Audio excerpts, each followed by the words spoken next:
दो भाइयों की कहानी जिनके बीच में बहुत प्रेम था। शादियां हो गई, उसके बाद भी प्रेम कम नहीं हुआ, मन मुटाव नहीं हुआ, सब कुछ अच्छा चलता रहा, कोई मतभेद नहीं, कोई मनभेद नहीं। बड़ा भाई कहीं बाहर जाता बिजनेस के सिलसिले में तो गिफ्ट लेके आता, सबके लिए गिफ्ट लेके आता। छोटा भाई जाता, सबके लिए गिफ्ट लेके आता। ख्याल रखते एक दूसरे की नहीं होने पर घर का। सब कुछ अच्छा चल रहा था, बहुत अच्छा तालमेल था। लेकिन एक दिन किसी छोटी बात पर झगड़ा हो गया और छोटे भाई ने बड़े भाई को उल्टा सीधा कह दिया और वो जो दहलीज होती है सम्मान की, उसे लांघ दिया। बड़े भाई को लगा कि ये क्या हो गया। उस दिन के बाद दोनों भाई अलग हो गए, अलग अलग मकान में रहने लगे, बोलचाल बंद हो गई। कभी कॉलोनी किसी फंक्शन में टकराना भी होता था तो नजरें चुरा के निकल जाते थे, मार्केट में कहीं दिख गए तो इग्नोर करके निकल जाते थे। ऐसा हो गया जैसे दोनों भाई थे ही नहीं। बहुत साल बीत गए, 8-10 साल हो गए। छोटे वाले भाई की जो बेटी थी उसकी शादी की तारीख फिक्स हुई, विवाह की तारीख थी, रिश्ता तय हो चुका था। अब छोटे भाई को लगा कि इतने सालों से बोलचाल बंद है, लेकिन अब तो भाई साहब को आना ही चाहिए। वो गया बड़े भाई के घर जाकर के क्षमा मांगी, पैरों में गिर गया, माफी मांगने लगा, रोने लगा कि मुझसे गलती हो गई थी, मुझे नहीं कहना चाहिए था, मैंने उल्टा सीधा कह दिया था, अब तो आप माफ कर दो और चलो बिटिया की शादी है, आपको ही सारा काम संभालना है, आप घर के बड़े हैं, आपके आशीर्वाद के बिना समारोह हो नहीं पाएगा। बहुत कुछ कह रहा था लेकिन बड़े भाई ने कोई रिएक्शन नहीं दिया। बड़े भाई को अभी भी गुस्सा था, उसको लगा कि शायद ढोंग कर रहा है, नाटक कर रहा है, ड्रामा कर रहा है। बड़े भाई ने कोई उत्तर ही नहीं दिया। छोटा भाई वहां से चला आया। अब रिश्ता तय हो चुका था, शादी तो करनी थी, तारीख भी आने वाली थी। दोनों भाई के बीच में एक बात कॉमन थी कि एक महात्मा के यहाँ पर ये जाते थे, उनको मानते थे महात्मा जी को, उनका प्रवचन सुनने जाते थे। छोटा भाई गया, प्रवचन सुना, उसके बाद में उनको धोख लगाई।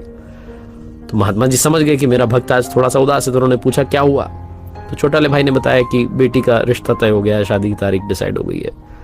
बड़े भाई साहब से मेरा मनमुटाव हो गया था आज से 8-10 साल पहले, और किसी छोटी बात पर झगड़ा हो गया था और वो गुस्सा हो गए, नाराज हो गए, तब से हम अलग रहते हैं, बोलचाल बंद हो गई है। और अब घर में फंक्शन, इतने सालों बाद कोई शादी होने जा रही है। मैंने उन्हें कहा आइए, लेकिन आने को तैयार नहीं है, बोल भी नहीं रहे, जवाब भी नहीं दे रहे हैं। मैंने उन्हें कहा सारा काम संभालिए, कुछ भी नहीं कह रहे।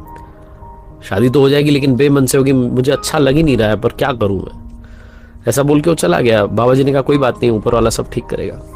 अगले दिन बड़ा भाई पहुंचा प्रवचन में, प्रवचन सुना, उसके बाद में महात्मा जी को धोख लगाई। तो महात्मा जी ने पूछा कि तुम्हारे छोटे भाई की बेटी की शादी है, सुना है तुम भी जा रहे हो, क्या क्या काम संभाल रहे हो। तो बड़े भाई ने जब ये सुना तो सक पका गया। उसने कहा कि शादी तो तय हुई है, लेकिन वो अंदर से भरा बैठा था। उसने सारी बात, सारा गुस्सा निकाल दिया, कहने लगा छोटा भाई ऐसा है वैसा है, उससे तमीज नहीं है बात करने की, इतना मैंने ख्याल रखा, इतना लाड प्यार दिया, एक दिन उसने ये सब कह दिया। 8-10 साल पुरानी पूरी की पूरी बात उसने रिपीट कर दी। महात्मा जी ने कहा अच्छा ठीक है, तुम्हारा गुस्सा शांत करो और ये बताओ कि कल जब तुम प्रवचन में आए थे तो मैंने क्या कहा था। बड़े भाई ने दिमाग पर जोर डाला, लेकिन उसे एक दिन पहले का प्रवचन याद नहीं आ रहा था। तो महात्मा जी ने कहा कल मैंने एक अच्छी बात बताई, वो तुम एक दिन में भूल गए, लेकिन जो बात 10 साल पहले हुई है वो तुम्हें शब्द, एक एक शब्द अक्षरशः याद है। 10 साल पुरानी बात वैसी की वैसी याद कर रखी, लेकिन कल का अच्छा प्रवचन भूल गए। अगर ऐसे ही पुरानी बातों को पकड़ के रहोगे तो जीवन भर दुखी रहोगे, उदास रहोगे, पछताते रहोगे और कुछ नहीं मिलेगा। महात्मा जी की बात बड़े भाई को समझ में आ गई।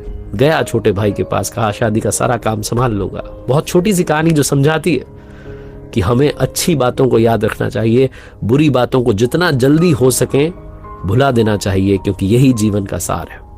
भूलने वाली बातें याद रखेंगे तो जीवन भर विवाद करते रहेंगे। एक बार फिर से वही बात जो अक्सर कहता हूं, ऊपर वाले के आशीर्वाद, अपनी मेहनत और अपनों के प्यार के साथ कर दिखाओ कुछ ऐसा कि दुनिया करना चाहे आपके जैसा।